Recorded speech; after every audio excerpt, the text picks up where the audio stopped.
Good morning, Toronto. Mel and Sid here with you. This is BT. Our next guest is a Hockey Hall of Famer, four-time Olympic gold medalist, Senior Director of Player Development for the Maple Leafs, a mother, a doctor, and now an author. And aside from that, she's got nothing really going on.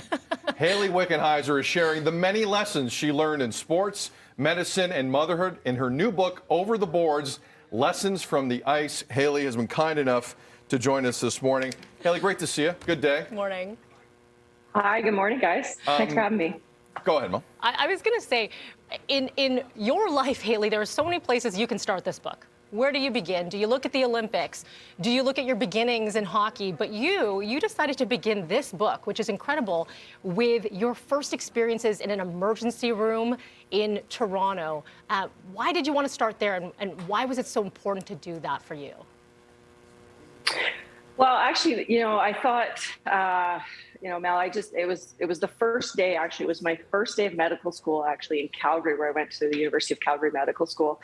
I had shadowed a physician who's a really good friend of mine for years, playing on the national team. I would go at night as I was working through my degrees, and just to make sure that medicine was my life after hockey plan. And, I thought I would start with that story, which was the story of trying to resuscitate a young man who had overdosed and subsequently passed away. And it was the first time I'd ever put my hands on another human being in that manner. So I think in hockey, what I did for many years, what our team did for many years, was about being the best in the world.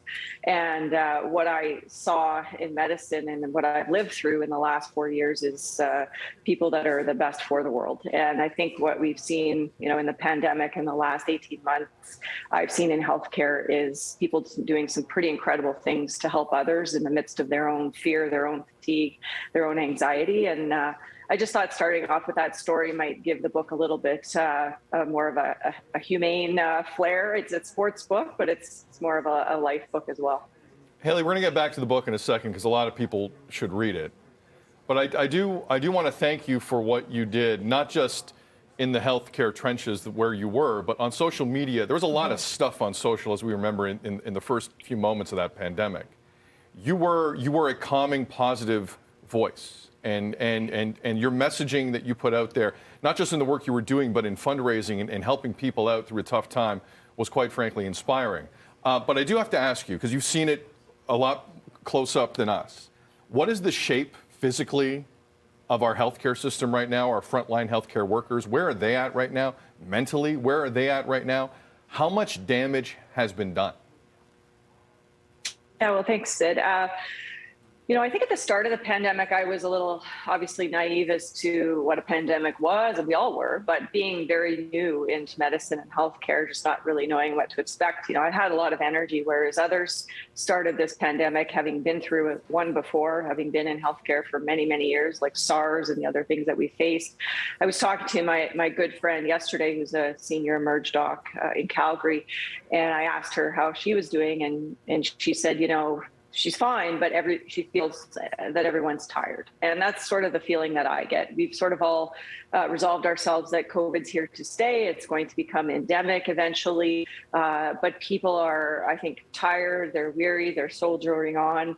I worry about the fallout of healthcare workers leaving the profession sort of after we get through the worst of this, as I think we're coming through the tail end of it right now.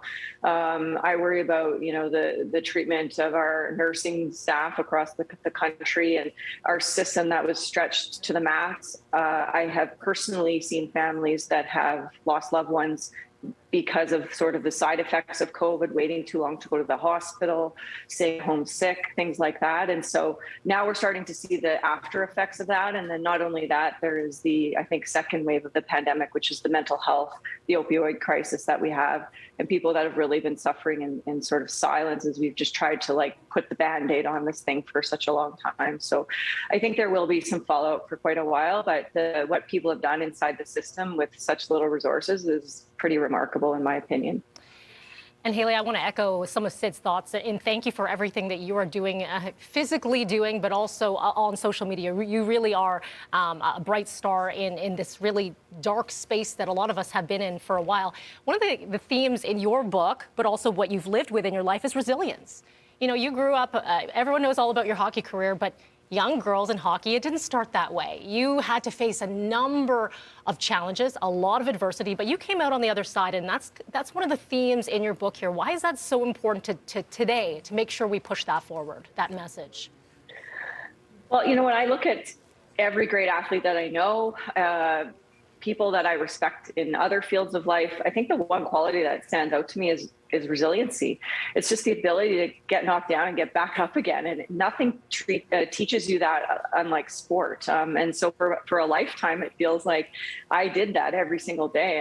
When I was young, it was like girls don't play hockey. And then when I played professional men's hockey, it was like, you shouldn't be here. And then when played on the national team, it was like women's hockey doesn't belong in the Olympics. That's a joke.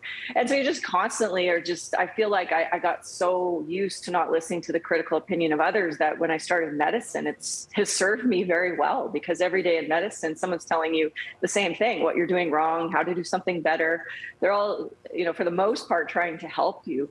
And I think in life, and what we've seen through this pandemic, is things are going to happen to us. And it's really how we're choosing to respond and what we're going to do to answer back that's going to determine who we are and where we go from here. And so I think just by the nature of how I've had to grow up, I'm a glass half full person. I'm a solutions-based person. And I think part of developing that resiliency is it gives you also the confidence to know that when tough times hit, that you can get through it. And, we've had to have a lot of that as a nation and as our world, frankly, in this last 18 months. And I think people have become better, maybe in some ways because of that.